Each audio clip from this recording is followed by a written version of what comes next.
তাৰিখৰ পৰা আহিব সেইটো কৈ দিলেই হ'ল চিকাৰ আজি প্ৰিমিয়াৰ হৈ গ'ল কাইলৈৰ পৰা ছবিগৃহত সকলোৰে বাবে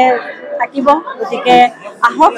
আৰু চিকাৰ চাওক ভাল লাগিছে বেয়া লাগিছে আপোনালোকৰ মতামত জনাওক আৰু কাৰিকৰী দিশত যথেষ্ট উন্নত মানদণ্ডৰ কাম হৈছে বুলি আমি ভাবিছোঁ গতিকে আজি কৈছে সকলোৱে চাওক আপোনালোকে আৰু আপোনালোকৰ মতামত আগবঢ়াওক 20 তাৰিখৰ পৰা চিনেমা হলত আহি আছে কাইলৈৰ পৰা গতিকে চিকাৰ সকলোৱে চাব থেংক ইউ